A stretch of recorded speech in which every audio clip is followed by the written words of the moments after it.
Hundreds of soldiers with the Israel Defense Forces launched the largest counterterrorism operation in a number of months in the West Bank. Now, to chat about this in more detail is our foreign affairs expert and host of the Foreign Desk, Lisa Daftari, who actually just returned from a mini vacation in Lake Louise here in Alberta. Lisa, welcome back to BCN. Thank you. Thank you for sharing your beautiful Canada with me. It was wonderful and majestic. You got your Rocky Mountain fix, did you? I did. I did. It was really gorgeous. And I'm so happy I had the opportunity to visit your beautiful country. Awesome. Now, Lisa, let's circle back to that huge offensive by the IDF, which was allegedly in response to an attempted suicide bombing attack in Tel Aviv, along with a recent spike in Muslim extremist behavior. Yeah, so this just points to yet another front in this war. What many people don't understand is that this didn't just sprout up since October 7th, that Israel has been dealing with terrorists coming from Gaza, coming from the West Bank. Many of your viewers refer to it as Judea and Samaria, and also coming from Yemen and Iraq and Syria and Lebanon, where Hezbollah is. These are all the places where the Islamic Republic, the regime inside Iran, has propped up proxies and terrorists and supported them and giving them weapons and really the will to kill themselves and kill others in the name of jihad. And this offensive now, this campaign, really is overdue in many ways. When I talk to military leaders inside Israel, they talk about how, this was something that they had put off for a long time, but now it has gotten to a point where the jihadis, the terrorists, have doubled down on their agenda to launch bombs into Israel, to launch missiles, and also to carry out one-offs, whether it's car ramming, whether it's abductions, whether it's suicide bombings, whether it's knife attacks. We've seen all of the above in recent years, and of course, much more so since October 7th. So yet another front in this war. And again, I remind my viewers, my readers, wherever I have a chance on media, that when we see, the Israeli army rescue a hostage this past week, it was a Bedouin. He was a Muslim. He was an Arab, but he was an Israeli citizen, which goes to show there is no apartheid in Israel, A, and B, that this is truly a war of those who support terrorism and those who are victims to it, like this Bedouin Arab who was held by Hamas as captive for almost 1 year. Now, according to Sky News Arabia, Lisa, senior Hamas officials are calling for the resumption of even more suicide bombings? Right. So much for that ceasefire, right? Just a waste of time and optics for the West to believe that they're doing something. But as many of you know and been following, many ceasefire attempts have been rejected by the terror organization. And now, again, they come out and say, we're not even interested in a ceasefire. We're only interested in renewing this call for jihad, where we want suicide bombers all around the world, Hal, not just in the Middle East, but around the world, to target the West. It's not, again, not a war of just the Palestinians against the Israelis. It's a war against jihadis and anybody who prescribes or, believes in a Western pro-freedom, pro-democracy type of lifestyle. Foreign Minister Israel Katz, Lisa, says Israel should temporarily evacuate Palestinian residents from the West Bank to facilitate the destruction of terror infrastructure located in the region. That would be a pretty big, ambitious endeavor. Yeah, it would be yet another endeavor, right, Hal? So we know that when they went into Gaza, there was an effort to evacuate, sometimes successfully and sometimes unsuccessfully, where Hamas, put these innocent people, whether they're students in a school, whether it's a hospital, whether it's people in a very densely populated neighborhood, put them in harm's way, where they were victims to this awful war.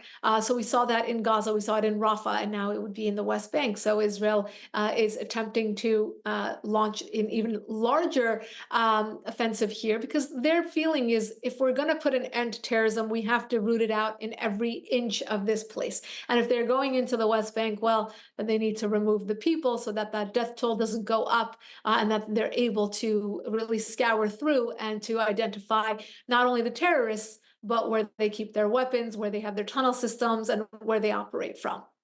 New research by U.S. cybersecurity firm Mandiant says a hacking group in Iran ran a fake professional recruiting business to lure national security officials across Iran, Lebanon, and Syria into a cyber espionage trap. Tell me more about that. They get more and more sophisticated every day, Hal. This is an area in which the Iran regime, the Islamic Republic, has really doubled down its efforts in terms of cyber warfare.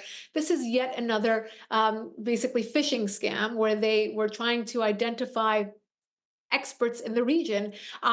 It makes perfect sense, right? Who are the experts? Those who are educating people, raising awareness, and they either, they're the leaders of opposition in many cases. And here in the West, we've seen many of these campaigns as well. This is something that I've given talks on many, many times. We're talking about the influence campaign by the Islamic Republic to enter into different spheres to exert their influence or to obtain information in terms of espionage. So we've seen it in universities across the West. I know it happens in Canada. It happened here in the United States. It happens in Europe, whether it's in science labs, whether it's in reconnaissance in terms of getting, military equipment and then copycatting that at home, selling it to the Russians, selling it to North Korea, giving it to Hamas, giving it to Hezbollah. And we see it in our government. We have had it here in the United States where people who work in the State Department, in the Pentagon, have security clearance, are actually sent over by the Islamic Republic to get information and to report it back to the mullahs in Tehran. So this is yet another wake-up call to the sophistication or the level of or the appetite to really exert that influence and to gather information from the West. It turns out U.S. President Joe Biden did, in fact, give the green light to build the now infamous Gaza aid pier, despite warnings that the plan could severely misfire. Now, Lisa, the floating pier, built in May by the U.S. military, cost taxpayers around $230 million. Let me ask you, was it a good investment? Was the much-needed aid received by the Palestinian people? It was not only a waste of money, it was a waste of time, and it gave false hope.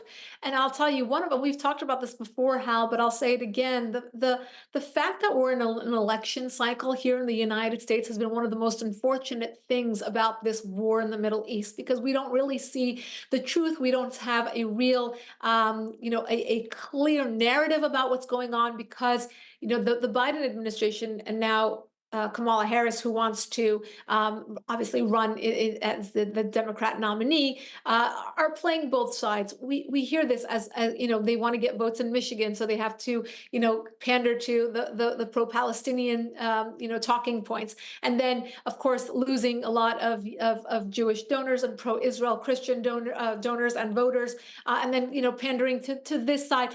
Look, there are truths in this war, and the fact that this pier would not have worked should have been really what comes out in this discussion, just like the ceasefire opportunities that were just waste of time when one side is not interested in a ceasefire.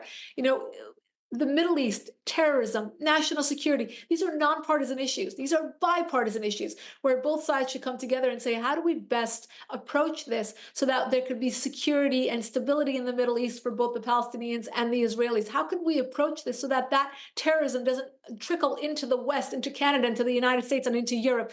How do we deal with this so that we could put an end to it and not just be pandering for votes? Can't wait for this election to be over, Hal. Yeah, see how it'll all shake down. Lisa, a new law enacted by the Taliban in Afghanistan has been condemned by the United Nations and the European Union. It imposes even more restrictions on women, including that they cover and clothe their entire bodies, and bans their voices from being heard in public. Women's movement is also being restricted without a male relative. Hal, are we surprised? No, this is exactly what people knew what would happen when we withdrew from Afghanistan 3 years ago and very, very abruptly allowed the Taliban to come into play there. We were promised that this is not the Taliban of the 90s, and guess what, Hal? They're even worse. This is, very unfortunate for all of the blood and treasure that the West invested in Afghanistan for 2 decades, to only leave it in worse hands, to not allow the women who are educated, the women who had semi-decent lives before the Taliban came in, now not able to go to school, not able to work, not able to even run basic errands, to go to the doctor and to go to the grocery store without a male chaperone. Look, these condemnations, just lip service, right? The United Nations, the European Union, what did they do, at the time when the Taliban came into office? They normalized this political Islam, and it turned into extremist Islam. And again, are we surprised that when we usher in this type of government and a terror organization, and we normalize relations with them and treat them like a normal sovereign nation, that this would not happen? It's unfortunate, and I do hope that the people of Afghanistan do find some way to break free and to have really a chance at a free life. And I doubt we'd see large demonstrations in Afghanistan because a lot of the women would fear for their lives. Absolutely, and that's what we see across the board in the Middle East, whether it's, the Palestinians living under Gaza. I've interviewed many of them who live under Hamas and have really no chance at coming out. They'll be killed.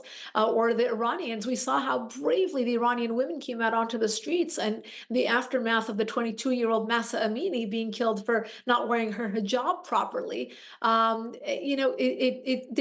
They tried. They were brave. They were courageous. They didn't get that help that they needed from the West. I mean, the EU, the UN, where were they then? But it's very difficult because the people have a certain voice and they're not able to express that voice or communicate that voice. But then, this is what we're seeing: the Taliban, the Islamic Republic, Hamas, Hezbollah, all being able to march forward. Very sad. Lisa, closer to home, the Biden-Harris administration is allegedly using loopholes to expand welfare benefits once again. Now, it apparently is to help low-income families pay for broadband internet service. Is this not a good thing, though? Look, in many ways, the welfare programs we have here in the United States are wonderful things. What's happening right now is that we're in an election cycle, and that always brings out, different promises and different. Again, this is a loophole, right? This is something that is being promised to people. Who's going to pay for it? All these wonderful free things are just lovely, and we would all love to take care of those who don't have as much or need, just some help to get to the next level. But there's also a bill in California, for example, Hal, that they want to give zero down payment and zero prepayment home loans to illegal migrants. And that is really causing so much chaos here in California because so many, average Americans can't afford even groceries right now with the state of the economy, and to be giving these kinds of freebies to the migrants who just arrived just seems unfair when Americans have been working for decades to really just survive. So I think it's more across the board that we have to look at the bigger picture and not just look at this as a political play. How can we help people and as the saying goes, make them fishermen and not just give them the fish.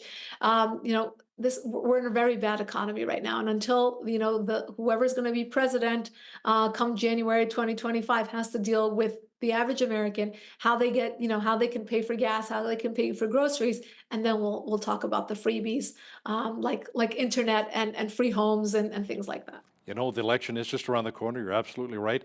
What are the latest polls saying? Harris or Trump? Who's in the lead right now? It's close, but what I'm seeing is this honeymoon phase for Kamala Harris is still continuing, and you're seeing a lot of media censorship. Meta CEO Zuckerberg came out and said that he is guilty of complying with that censorship, allowing the Biden administration to really exert its influence even in social media. Look, that's what we see when you turn on your television, when you're watching the news. You don't really hear about Donald Trump as much anymore. It's all Kamala, Kamala, Kamala, and the message that they have is joy, happiness, hope. Very similar to what we saw with President Obama's campaign. Not so much policy, and the debate is coming up in a couple of weeks. I know that Kamala Harris's team will surely prepare her well for that, but until then, she hasn't really given any interviews. She will not speak off the cuff. She will not give, just a natural interview. The CNN interview she agreed to. She wants to bring a buddy. She will be bringing her vice presidential pick to sit with her. It's interesting. I don't know how this will turn out or how the average American perceives this, or whether they're looking at policy or if they're looking at this as more of an emotional decision. Do I want the orange guy who's a bad guy, or do I want this woman who represents, the media is telling me represents hope and joy? So we shall see. Obviously, the policies matter so much, or else we wouldn't be in the situation that we are. In the last 4 years, I think America has suffered so much across the board in many ways, but truly in terms of foreign policy, which you and I talk about a lot, it's quite important to look at policy going forward. Looking forward to seeing that debate. Lots of fireworks ahead. Political reporter and host of the Foreign Desk, Lisa Daftari, thanks again for joining us from Los Angeles. My pleasure. Thank you for having me.